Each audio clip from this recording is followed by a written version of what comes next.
그 저의 삶과 듣는 것에 대한 괴리감 이것에 있어서 늘 이렇게 말 아닌 양다리를 거치고 네.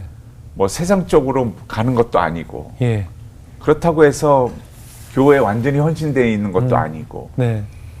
이 삶을 굉장히 오랫동안 하다 보니까 예. 근데 마음속에는 저게 옳으니까 저렇게 살기를 원하는데 안 되니까 하는 그 고민이 계속 있었죠. 네. 네. 아니 보통- 어린 나이 예. 아니었어요? 그때가 한 몇 살 정도? 고등학생 때. 고등학생 때요. 그때 그렇게 죄 문제 예. 그렇게 네. 고민하기가 쉽지 않은데. 그러니까 이런 예를 들면 이제 그때 제가 좋아했던 뭐 미국에서 컸으니까요. 좋아했던 뭐 가수들이 빌리 조라든지 예, 예. 뭐 보스턴이라든지 아, 보스턴. 아, 제가 뭐 엄청 이글스라든지 이글스. 뭐 이런 수많은 사람들을 좋아해서 앨범을 그때 용돈을 벌었으니까 네네. 이 용돈을 갖고 앨범을 다 샀다가 하나님 앞에 이제 수련회 가서 막 헌신하면 그거 다 버리고 남 주고 그런 다음에 또 다시 사 모아요. 예, 예. 왜냐하면 결국엔 또 다시 돌아오니까. 옛 모습으로 오는 거예요. 네. 그거를 듣는 게 좀 그게 세상적인 계속 반복되는. 아. 예. 그럼 팝 음악을 듣는 것조차도 약간 죄책감을 가지신 거예요? 그 당시에? 그러니까 제가 뭐 클래식이나 네. 부모님이 이제 들려주시는 복음성가나 이런 거를 네. 틀어놨지만 저는 그것보다는 팝을 더 좋아했으니까요. 예. 예. 그건 죄가 아닌데. 아니 그러니까 그때는 이제 하여튼간 그렇게- 제 고등학교 때 예, 그렇게 죄라고 생각하셨을 거고. 예. 그리고 이제 이성의 눈을 뜰 나이잖아요. 네. 그럼 뭐 이성 친구를 좋아한다든가 관심을 갖는 것. 이성에 대해서는 제가 그렇게까지 관심은 없었어요. 그때 그래요? 고등학교 때부터 제가 이 죄라는 것에 대한 하나님과의 한번 쇼부를 이 분명한 걸 갖고 싶다. 미국에도 살다가 일본에서도 사셨나요? 제가 이런 게 있어요. 이 그 부모님의 그 단어 그렇죠, 그렇죠. 제가 맞아요. 한국어가 그렇죠. 되다 보니까 뭐 어른들의 언어니까. 예. 뭐그 그렇죠. 웃으시는 분들이 네. 많아요. 네. 네. 그래서 이 고급 단어를 못 쓰고 그럼요. 항상 자 하는데요. 감사합니다. 그래서 그 하나님과 여기에 대해서 확실하게 내가 진짜 그 신앙적인 삶을 분명하게 살고 싶은데 안 되기 때문에 네. 해결하고 싶다는 이게 간절했어요. 아. 그래서 뭐 고등학교 때부터 뭐 집회랑 집회는 다 다니고 말씀을 접하고 그렇지 예. 못한 저를 또 발견하고 예. 그러면서 하나님과 씨름했다 할까요? 예. 그러니까 나한테 답을 주든지 구원의 확신을 주시든지 그래서 헌신하게 만드시든지 네. 아니면 나 그냥 편안하게 세상 살게 해달라고 예, 왜 나한테 죄책감을 자꾸 주면서 예. 왜 놓지 않게 하면서 그렇게 안 되는 네. 그게 이제 고등학교 저의 전체의 삶이었어요. 그러니까 사실은 그 교회 생활하면서 목사님 말씀 듣고 굉장히 사실 우리 기준에서 굉장히 열심으로 믿는 학생이었네요. 그죠? 근데 어떻게 보면 목사님 편에서는 저는 굉장히 반항하는 아이였어요. 왜냐하면 이 싸움이 있었기 때문에 네. 예를 들면 이제 목사님이 설교를 하시면 예. 저는 딴 책을 펴놓고 읽고 있었어요. 네. 왜냐하면 듣기가 싫었어요. 아, 교회는 출석하시지만 예. 예. 그래서 앉아가지고 그랬어요. 딴 책 읽으면서 당신은 할 수 있냐고. 왜 나한테 강요하냐고. 이거 안 되는 거 알지 않냐고. 네네네네. 아니 진짜 되냐고. 예예예. 그 말씀대로 하지 않고 할 수 있냐고. 예. 나는 해보니까 안 된다고. 예예예. 그러면 거기에 대해서 얘기를 해줘야지. 예예. 왜 자꾸 하라 그러고 하지 말라 그러냐. 맞아요. 예. 이게 저의 싸움이었어요. 계속. 저희도 그런 생각들 해봤잖아요. 맞아요. 그러니까 그죠? 되게 하든지 예예예. 네. 아니면 그냥 포기하고 살게 하든지 예. 하는 그게 저 마음속에 네. 계속 어려움이었죠.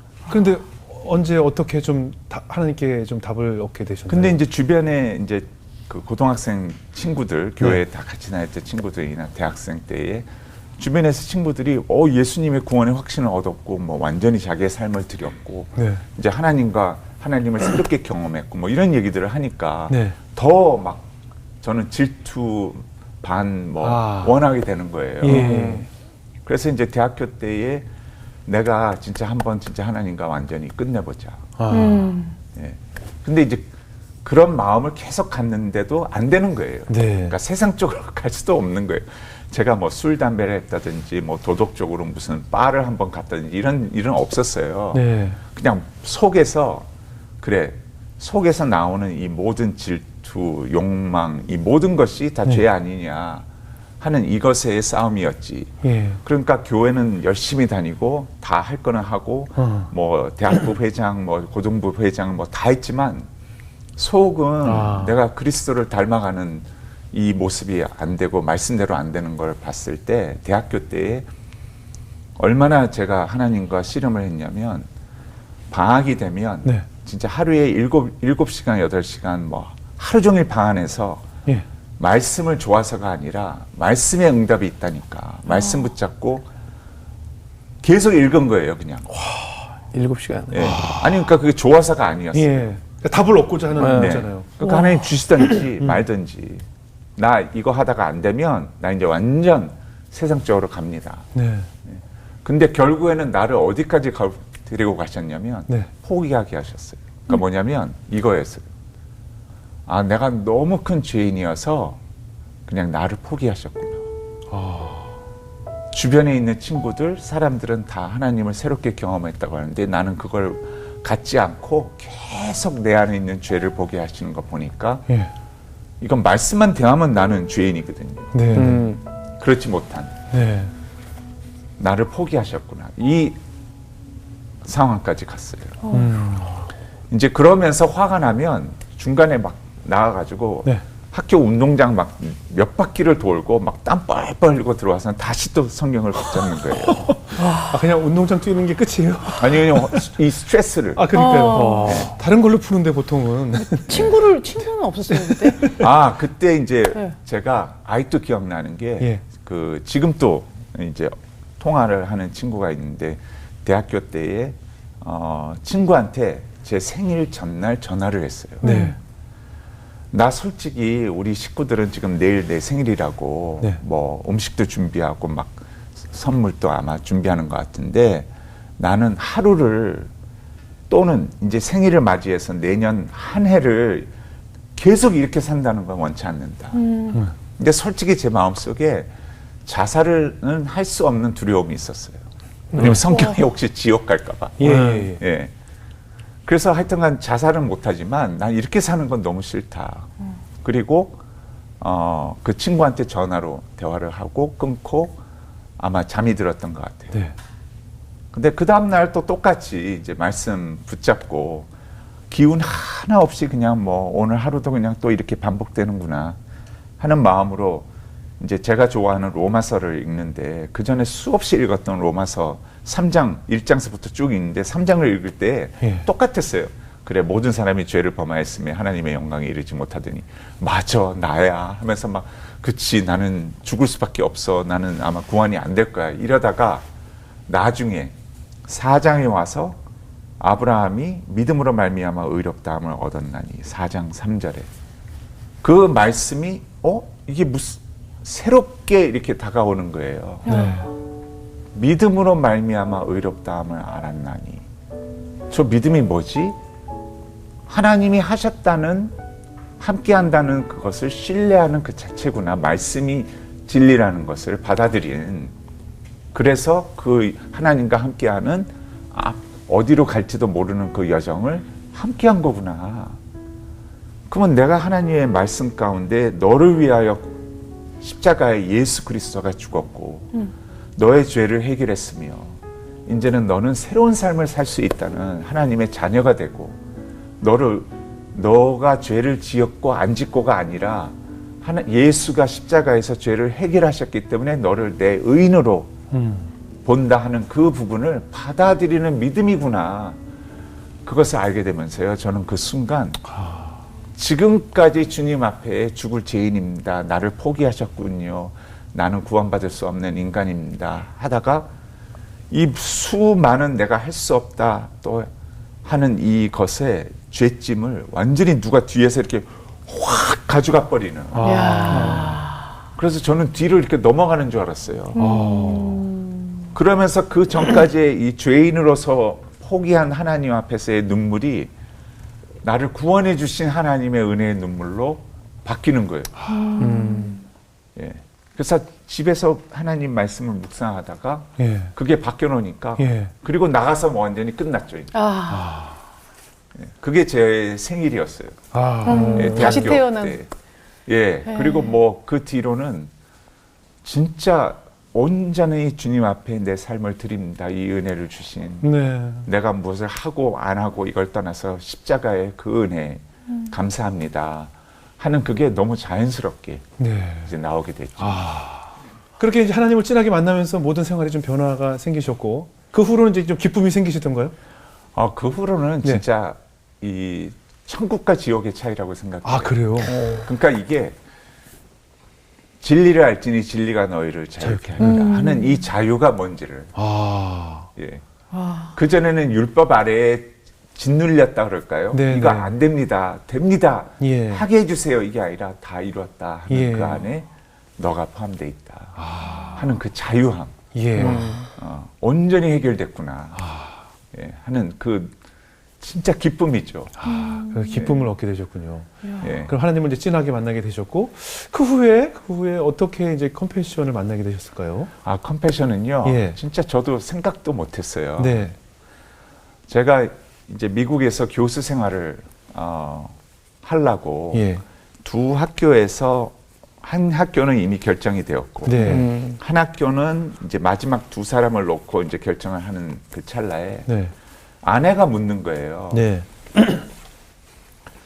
당신을 하나님이 이 수많은 경험을 하게 하시고 네. 예를 들면 당신을 일찍 이민 오게 해서 안 해본 일이 없는 네. 예, 뭐 진짜 막일서부터 주유소서부터 청소, 뭐 옷가게 수많은 사람들을 대하고 네.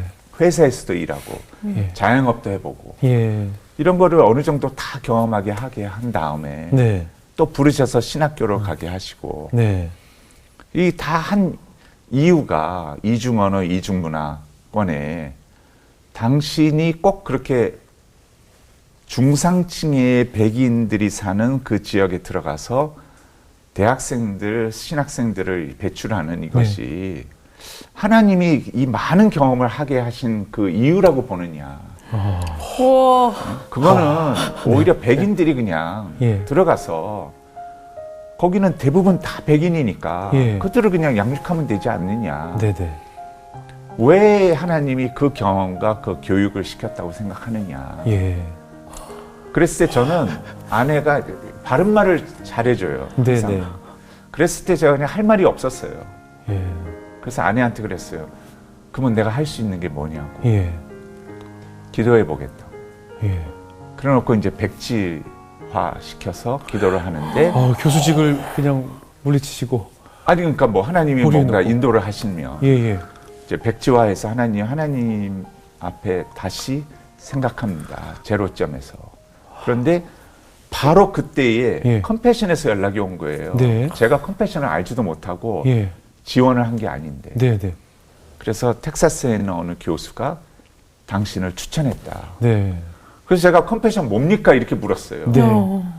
그래서 들었을 때에 이거는 전 세계에 있는 어린아이들을 현지에 있는 교회가 주중에 이 아이들을 모아서 예수님의 사랑과 말씀으로 부모가 할 수 없는 너무 가난한 아이들을 죽을 수밖에 없는 아이들을 대학교까지 양육하는 기관이다. 네. 그래서 하나님의 사람으로 키워내는 기관이다. 네. 근데 그러냐고 그랬는데 저를 이렇게 울컥하게 한 거는 그 네. 뒤에 말이었어요. 예.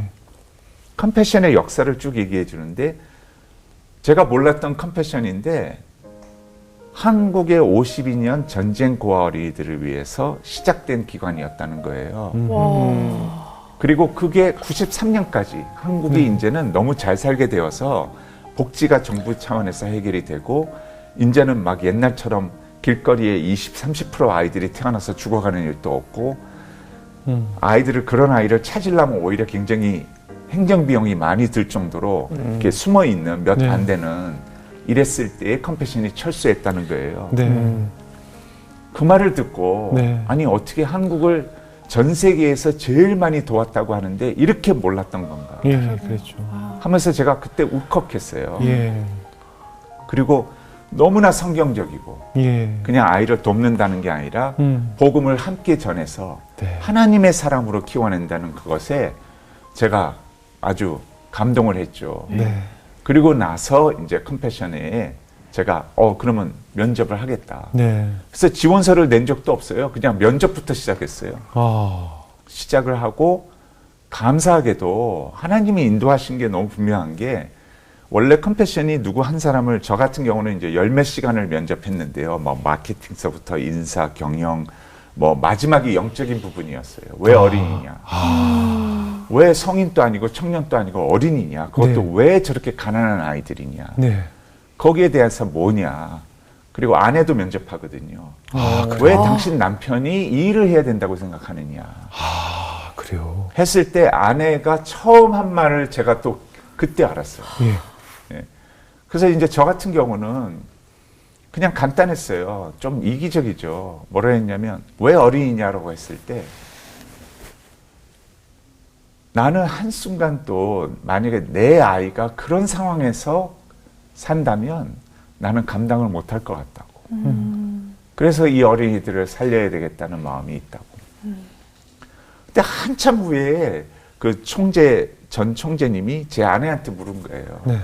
아니 왜 당신은 아이냐고. 예. 남편이 이해는 되는데. 그랬더니 아내가 처음 얘기하는 거예요. 그래서 저는 물었어요. 아니 왜 나한테 지금까지 그 얘기를 안 했냐고 했더니 당신이 안 물었으니까 안 했지 이제 이러는 거예요. 네. 뭐라 하냐면 제가 기억나는 거는 결혼 전부터 아내는 우리 애를 갖지 말고 입양을 하자 그랬었어요.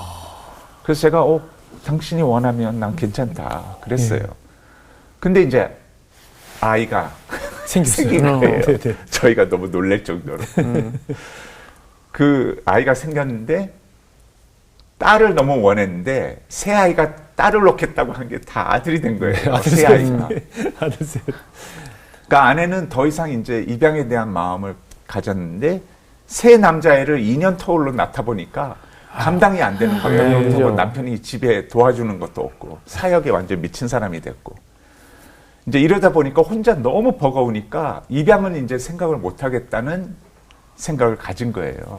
그런데 남편이 컴패션에 대해서 이제 전화를 받고는 본인이 바로 그 얼마 전에 미국에서 그것이 알고 싶다를 비디오 가게에서 이제 들어보았는데 네. 아동 학대에 대한 것을 이제 본 거예요. 예. 네. 그러면서 다시 입양에 대한 하나님 앞에 네. 그 부담을 하나님이 주시는데 본인이 그랬대요. 하나님 왜 나에게 갑자기 또 이런 부담을 주십니까? 예. 나는 새 아이를 키우는 것도 너무 버겁다는 거 아시지 않습니까? 네네. 하면서 하나님 앞에 눈물을 흘렸다는 거예요. 네. 그런데 컴패션이 예. 전 세계에 이런 아이들을 우리가 직접 데리고 와서 키우지는 않지만 현지에서 키워져서 네. 한다는 것을 듣고는 본인이 더 저거다, 이거다라는 그게 확신했던 거예요. 네. 네. 그래서 저도 이제 깜짝 놀랐죠. 예. 그래서 이 하나님이 참 하나하나 이렇게 인도하셨구나. 93년에 이제 컴패션 철수하기까지 10만 명 넘는 어린이를 네. 양육했다고 하죠. 41년을 이제 한국을 41년을. 돕고. 그러니까 제가 참 몰랐던 거예요. 그때는 전쟁 폐허여가지고 예. 52년도서부터 이게 주중에는 보육원이 되면서 주말에는 교회가 교회당이 되는 되는 그 보육원 교회당만 2,700개의 교회당을 지었고요. 와. 한 보육원당 100명 어린아이를 양육을 했으니까요. 크게는 400명, 500명. 그러니까 2,700개의 보육원이라고 한번 생각을 해보세요. 네. 컴패션이 41년 동안 얼마나 많은 그러네요. 일을 했는데 우리는 몰랐던 것을. 그러니까 컴패션의 이름을 드러내지 않고 한 것이죠. 네, 그러니까 지금 또 예. 컴패션이 현지에 가면 수혜국을 가면 컴패션의 간판 하나 없어요. 전부 그 교회의 이름으로 그 교회가 주중에 아이들을 양육할 수 있는 모든 프로그램과 인력과 재정과 이 네트워크를 전부 할 수 있게 만들어서 그 교회가 그 지역을 예수께로 돌아오게 만드는 그게 이제 선교 전략이고 아이들을 양육해가는 네. 그것이기 때문에 한국을 도왔을 때에 교회 이름으로만 했기 때문에 몰랐죠. 그러니까요. 예. 수많은 사실 그 컴패션의 수혜를 받은 어린이들이 굉장히 많이 이 사회로 진출을 했을 텐데도 네. 컴패션이 드러나지 않아서 사실 사람들이 컴패션이라는 단어를 사실 조금 낯설어 했었던 것 같아요. 근데 그 이유 때문에 컴패션이 다시 들어오게 된 거예요. 그렇겠네요. 저는 두 번째 저를 울컥하게 한 게 바로 이거였어요. 네. 컴패션이 왜 다시 들어오게 됐느냐. 아직 후원국으로는 모든 면에서 준비가 아직 안 됐다 한국은. 네. 그래서 완전히 생각도 안 했대요. 국제 컴패션이 후원국으로 돌아온다는 것은. 예. 그런데 컴패션에서 각 교회에서 자라난 이 사람들이 예. 뭐 목사, 변호사, 의사, 간호사, 뭐 가정주부 이런 분들이 한 350여 명이 예. 몇 년 동안 자발적으로 모이면서 다시 들어와 달라는 요청을 계속했는데 거부한 거예요. 그리고 컴패션은 재정적으로 넉넉한 독일을 준비하고 있었던 거예요. 네. 근데 이것이 하나님의 뜻이다라는 확신을 또 갖게 되어서 준비하던 걸 다 스탑하고 예. 한국을 후원국으로 준비를 하고 저 같은 사람 하나를 뽑게 된 거예요. 아. 근데 그 말이 뭐였냐면 3년을 자발적으로 모이다가 미국의 총재, 부총재를 거의 이렇게 팔을 반쯤 틀듯이 네. 반강제로 한국을 오게 한 거예요. 오게 했는데 이 한마디였어요. 저희들의 말을 좀 들어봐 달라고. 한국은 민족적으로 나중에 하나님 앞에 섰을 때 도움받아서 경제와 신앙을 이룩한 반의 이야기 외에는 들려드릴 것이 없습니다. 이제는 한국도 축복의 통로로 나머지의 반의 이야기를 쓸 수 있게 다시 들어와 주십시오. 그래서 이 민족이 하나님 앞에 섰을 때 하나님이 기뻐하시는 민족이 될 수 있게 해주세요. 수많은 기관들이 예수 빠진 도움을 주지 않습니까? 네. 근데 우리는 산 증인 아닙니까? 맞습니다. 그 말에 국제 컴패션이 후원국을 한국으로 하나님의 뜻이다라고 준비하고 이제 들어오게 된 거예요. 얼마나 의미가 있어요. 이 한국 전쟁 고아를 돕기 위해서 컴패션이 탄생을 했고 이제는 우리가 자립을 할 수 있어서 철수를 했다가 이젠 후원국이 되기 위해서 한국에 들어왔다는 것이 이게 정말 역사적인 일이잖아요. 그러니까 이 컴패션의 사무실을 후원국 사람들이 다 방문하기를 원하는데 오면 예. 그냥 눈물을 가득 채워요. 예. 생각해 보세요. 예. 완전히 깡통 시대에 그렇죠. 폐허가 된 이 땅에 그걸 눈으로 봤는데 그렇죠. 그렇죠. 그 나라가 이렇게까지 변했다는 그렇죠. 것을 봤을 때 그렇죠. 눈물을 보여요. 그리고 수혜국에 있는 수많은 컴패션 맞아요. 사람들이 한국을 오면 맞아요. 백인들이 돕는 것은 늘 넉넉했으니까 도왔다는 그게 예. 있지만 예, 예. 자기 민족이 자기 나라가 이제는 희망을 갖게 되는 한국처럼 될 수 그죠. 있다는. 우리나라처럼. 그것에 또 감동의 눈물이 그렇죠. 또 보이는 네. 거예요. 우리도 이제 할 수 있어. 그렇죠. 네. 그렇죠. 그래서 한국이라는 이 의미가 상징적으로 굉장히 컴패션 그러네요. 안에서는 큰 신앙 고백이 그러네. 되고 있어요. 네. 와, 완전 롤모델이네요. 그렇죠. 그렇죠. 네. 이제 꿈이 된 거예요. IT도 그러면은 우리나라를 그렇죠. 보면서 이런 후원국이 그럼요. 될 수도 있다는 꿈을 갖고 있네요. 그렇죠, 그렇죠. 와. 근데 뭐 컴패션 이제 수혜국 많은 나라를 방문하시잖아요. 근데 처음에 가셨을 때 사실은 사진으로 담고 싶어서 굉장히 노력을 많이 하셨다면서요. 저는 처음에 제가 컴패션 방문한 두 나라가 에콰도르하고 예. 필리핀이었어요. 예. 근데 필리핀 갔을 때를 아직도 잊지 못하는 게 네. 처음에 방문을 하면 다른 사람들도 같은 얘기를 하는데 그냥 화가 나요. 네.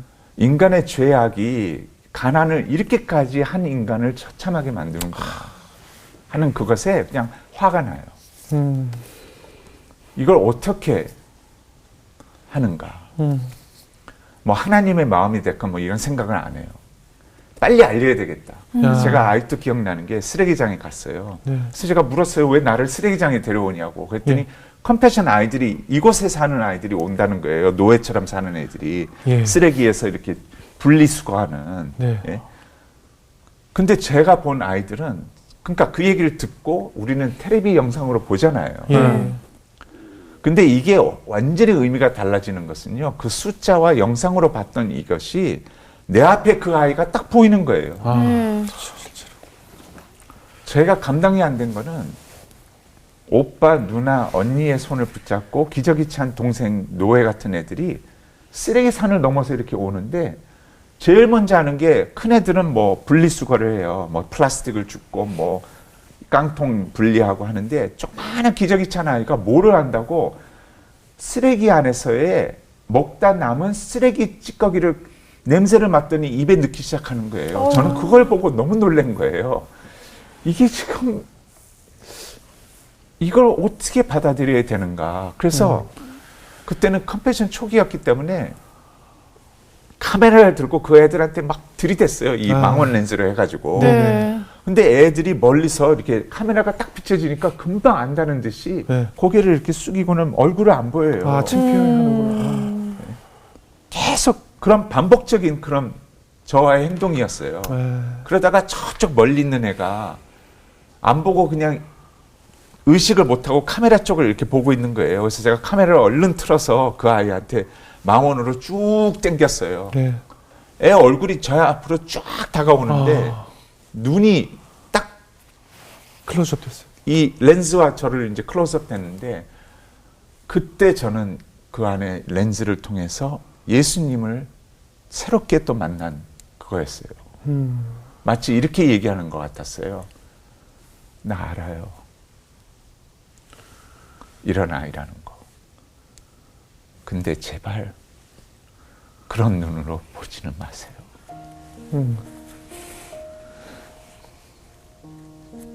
너무 미안했어요. 저의 그 아무리 알려야 되겠다는 그 마음이 강했지만 제가 그런 눈으로 이 아이를 봤다는 것에 하나님은 얼마나 이 한 생명에 대해서 늘 이 아이가 잘 되는 모습으로 존귀함을 갖기를 원할까. 그래서 그냥 그 아이한테 다가가서 안아줬습니다. 안아주면서 미안하다 그러고 컴패션 현직 교회와 함께 이 아이를 등록시켜서 네. 아이를 거기에서 양육하게 되었어요. 근데 그 후에 제가 이제 알게 된 거예요. 컴패션에서는 12개의 리더십 원칙 중에 하나가 존귀함이에요. dignity라는. 네. 그래서 아실지 모르겠는데 컴패션의 모든 영상과 사진은 아주 밝은 아이들의 모습만 내놔요. 그래요. 맞습니다. 그래서 우리가 이렇게 보면 얘 진짜 가난한 아이 맞아요? 맞아요. 뭐 영훈 형제도 네네네. 처음 갔을 때 네네. 이게 연결이 안 됐잖아요. 네네네. 교회 안에서 만나는 애들은 너무 밝고 네. 깨끗하고 활짝 핀 아이들인데 네. 못 믿으니까 그 아이 집을 데려가면 이게 연결이 안 되는 거예요. 그 이유가 뭐냐면 제가 전 총재님한테 물었어요. 왜 우리는 이런 사진을 내보내냐고. 동정심이 전혀 일어나지 않는다고. 네. 우리 애들하고 뭐가 다르냐고 얘네들은. 네. 너무 밝고 깨끗하지 않냐고. 그랬더니 그때 총재님이 전 총재님이 저한테 설명을 해줘요. 하나님은 한 번도 한 아이가 그런 모습으로 있게 되기를 원치 않으신다고. 그러면서 저한테 너무나 이해가 되는 예를 들어주는 거예요. 네. 너가 만약에 아프리카에서 사는 부모라고 생각하라고. 너의 품에 지금 아이가 완전히 뼈만 남아가지고 지금 신음하면서 죽어간다고. 근데 외국 사람이 와가지고 그 아이 사진을 찍으면서 너 아이 사진 찍고는 매달 조금씩 도와주겠다고 도움을 주는데 전 세계에다가 아주 바싹 마른 너의 아이의 사진을 다 배포한다면 너는 부모로서 어떤 마음이겠냐. 네. 그렇죠.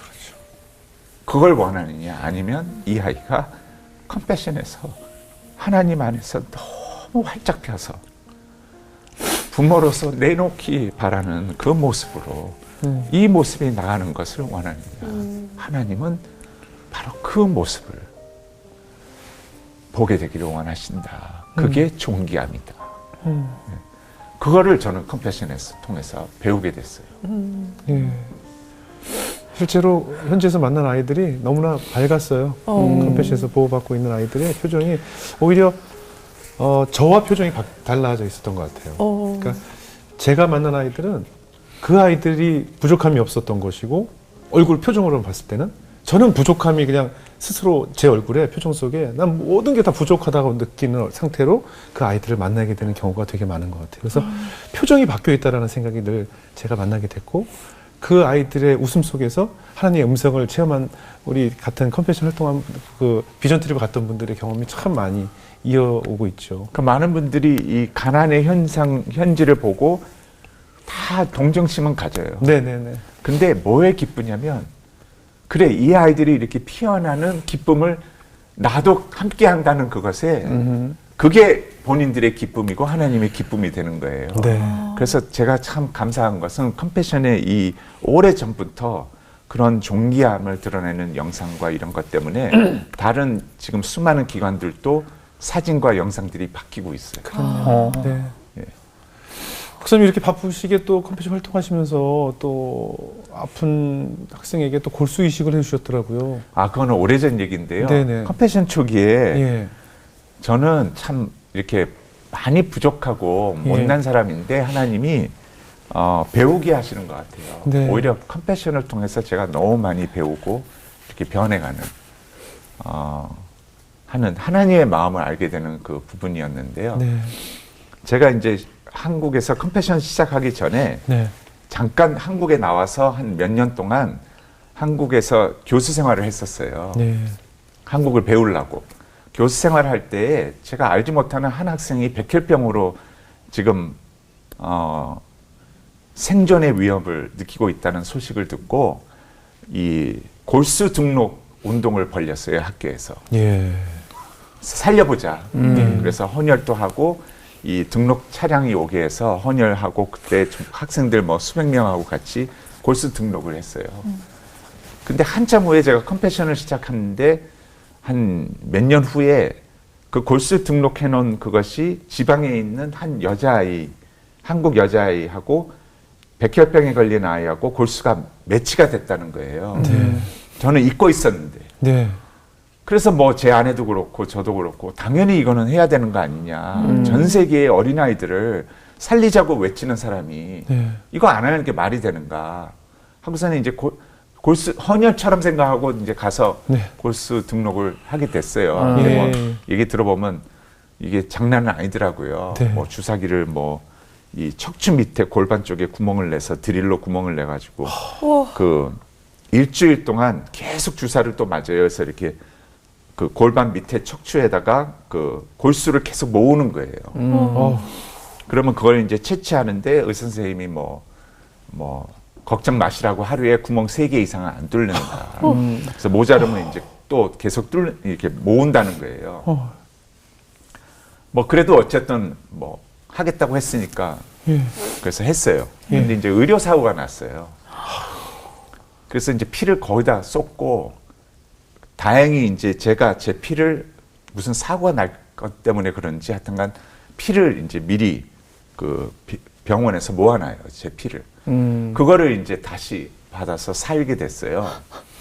와. 이제 그 뒤로 스케줄은 그대로고 이제 전 세계 어려운 곳을 다니고 예. 이제 이러면서 하다 보니까 뭐 허리가 막 33에서 29로 줄고 뭐 너무 힘들어지고 아내도 이제 그때 당신 이거 스케줄 일은 안 되겠다. 너무 사람이 지금 힘들어가고 있다 하는 이 얘기를 들었죠. 예. 그런데 감사한 것은 애가 어쨌든 살아났어요.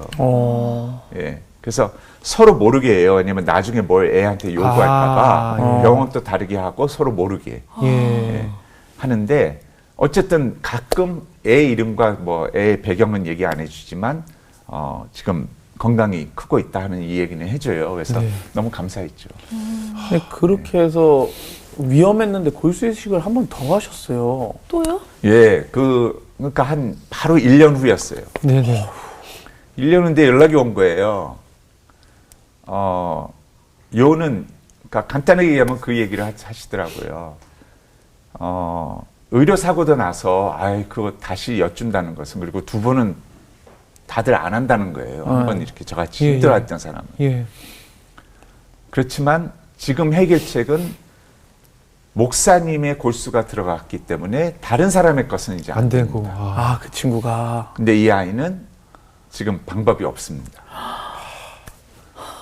근데 이제 그때는 제 아내도 반대하는 성격이 아닌데 안 된다. 예, 위험하다. 당신 너무 그 뒤로 힘들어해서 안 된다. 직원들도 난리가 났어요. 안 된다고. 왜냐하면 첫 번째 할 때 몰래 했거든요. 아. 그래서 안 된다. 그리고 제가 이제 저는 솔직히 그때 답을 못했어요. 왜냐하면 마음에 두려움이 있었어요. 그렇겠죠. 그치, 나도 죽을 수도 있는. 예. 그리고 이제 원치 않았어요. 네. 정말 이마침 하면 하나님 되지 예. 않겠습니까라는 네. 것도 있었어요. 예. 그래서 제가 전화를 해서 병원에다 얘기했어요. 주변에서 다 하지 말라 그런다고.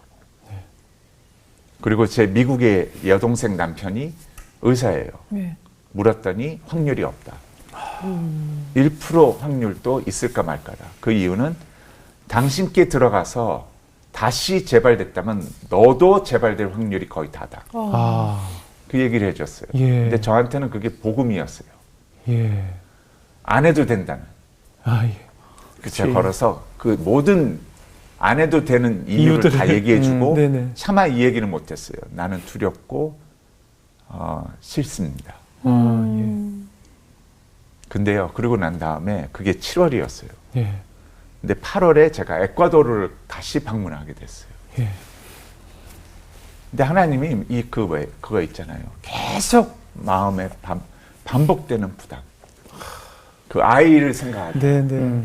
왜냐면 제가 가서 에콰도르에서 컴패션 안에서 너무나 잘 크는 애들을 막 보잖아요. 근데 저는 현지에서 계속 그 아이 누군지는 모르는데 자꾸 그 아이가 생각나는 거예요. 예. 그러니까 계속 싫은 거예요. 그래서 제가 갔던 여러 명 분들한테 유도 질문을 하기 시작했어요. 아, 제 마음을 좀 편하게 하려고. 예, 예. 그러면서 뭐 이런 일에 이렇고 뭐 이렇게 하지 말라고 그러고 확률도 없고 뭐 의료사고도 났고 같은 교수가 한다는데 이거 해야 됩니까? 이러면 다 하지 진짜 말라고, 하나같이 하지 말라고. 전부 다 하지 말라고. 하지 그럼요. 마세요 그랬어요. 네. 네. 그 말 들으려고 물어보는 거죠. 네, 그렇죠. 그렇죠. 네. 그 마음이 편했어요. 마지막 한 분이 딱 남았는데 버스를 타고 호텔로 돌아오는 중에 펑크가 나고 바퀴가 펑크가 나고 그 자리에 오래 있게 됐는데 그 한 분이 장로님이셨어요. 예. 근데 그분한테 이제 유도 질문을 한 거예요. 똑같이. 그랬더니 이 장로님이요. 한숨을 크게 들이키시더니 그러시는 거예요. 목사님 하시지요. 그러면서 이분이 소아과 의사예요. 예. 그러면서 또 숨을 들이키시더니 저한테 그러는 거예요. 제 아들이 백혈병으로 죽었습니다.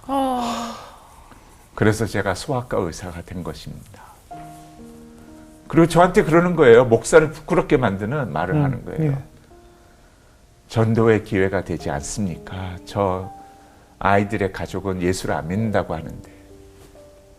저 그 뒤로 깜깜한 버스 안에서 어느 누구하고도 대화를 안 했어요. 그리고 호텔로 돌아와서 호텔 방에서 하나님 앞에 진짜 눈물로 기도했어요.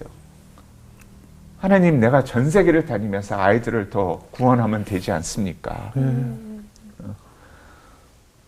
이거 다 이유 알지 않습니까? 네. 나 어떻게 하라는 겁니까? 이러는데 하나님이 저를 기도 가운데 코너로 모시더니 항복할 수 없게 만들었어요. 저를. 예. 그래서 제가 그냥 팩스로 저희 한국 사무실에다가 내가 도착하면 인천공항에서 곧장 병원으로 들어가서 일주일 주사 맞고 할 수 있게 준비시켜 달라. 그리고 나서 그 엄마한테 편지를 썼어요. 그러니까 부끄러운 목사. 나는 이래 이렇게 해서 이렇게 안 하려고 했는데 하나님께서 기도 가운데 코너로 모셔서 이 한마디에 난 할 수밖에 없는 부끄러운 목사입니다. 아, 우리 같이 기도합시다. 같이 기도해서 하나님이 살리고 죽게 하는 것은 하나님이 정하셨다고 하는데 살려주시면 할렐루야. 만약에 하나님이 먼저 걷어가시면 얘는 어려서 천국으로 가지 않습니까? 그러니까 당신도 천국으로 가야 되지 않습니까? 같이 기도합시다. 그리고 편지를 보내고 이름 없이 보내고 네. 나서는 저는 이제 골수이식을 두 번째로 해주게 됐어요. 골수이식을 두 번째 해줬는데 저 아직도 기억나는 게 하루 전날 어머니한테 편지가 왔어요. 예. 이름 없이. 예, 예. 5장의 편지예요. 예. 근데 편지 한 장 한 장 페이지마다 엄마의 눈물이 이렇게 떨어져 있는 모습이 있어요. 근데 반복되는 말은 하나밖에 없어요. 감사합니다. 고맙습니다. 한 번도 아니고 두 번을. 애가 이 무병실 비닐로 안에서 제 손도 못 잡아보고 고통스러워하는 아이를 보며 편지 쓸 겨를도 없었습니다. 근데 이렇게 해주시니 너무 고맙습니다. 목사님이 얘기하는 그 예수님을 나는 모르지만 붙잡고 같이 기도하겠습니다. 감사합니다. 이제 그런 얘기밖에 없는 거예요. 그리고 나서 제가 골수이식을 하는데 제가 들어가기 전에 간호사한테 그랬어요. 2배로 뽑아달라고. 왜냐면 또 한 번은 하기 싫으니까. 그랬더니 간호사가 그러더라고요. 아, 이거 몇 시간 지나면 못 쓴다고. 그래서 그냥 하시라고. 하고서 이제 들어가서 골수이식을 했어요. 근데 몇 달 후에 계속 들린 소식은 그렇게 재발 확률이 높다고 한 것이 재발 확률이 없고 예, 예. 아이는 너무 건강하게 아유. 크고 있었고 그다음에 그 아버지가 그 온 가족이 예수 믿게 된 것은 너무 감사하고 그것뿐만 아니라 아버지가 다른 아이를 위해 골수 이식을 해줬다는 거예요. 근데 이게요 제 의지가 아니었고 하나님이 또 은혜를 주신 게 그 한마디였어요. 하나님 앞에 나 못합니다. 이만큼 살면 되지 않습니까? 하고 수많은 이유와 모든 것을 다 했는데 코너로 딱 모셔서 몰아넣으시더니 저한테 내가 정인아 너를 너무 잘 이해하고 너무 두렵고 싫다는 거 안다. 내가 너를 너무 잘 안다. 근데 내가 한 가지 묻겠다. 그래요. 그래서 제가 가만히 있으니까 마치 이렇게 음성을 들려주시는 듯이 생각나게 하신 거예요. 네. 그래 1%의 찬스도 없다고 하는데 만약에 그 아이가 너가 말한 대로 너의 친딸과 같은 아이였다면 너는 찬스가 없다고 포기했겠느냐. 그러면서 뭐라고 하시냐면 그 아이는 내 것이라. 내 생명이라. 그것에 그냥 항복할 수밖에 없었어요. 그러니까 컴패션을 통해서 배운 것은 저의 마음 속에 하나님이 저에게 향하신 그 마음을 배우게 하시는 거예요. 자, 한 생명이 얼마나 하나님 앞에 고귀하고 피어나기를 원하시며 하나님이 십자가에 구원을 하실 정도로 그 사랑을 저한테 배우게 하시는 그거였어요. 예. 그래서 그냥 하게 된 거예요. 예. 그 거부하시던 마음이 정말 충분히 이해가 되잖아요. 예. 뭐 거부할 수 있는 이유가 10가지가 넘잖아요. 그런데도 맞아요. 하나님의 그 음성에 순종하신 목사님이 참 존경스럽습니다.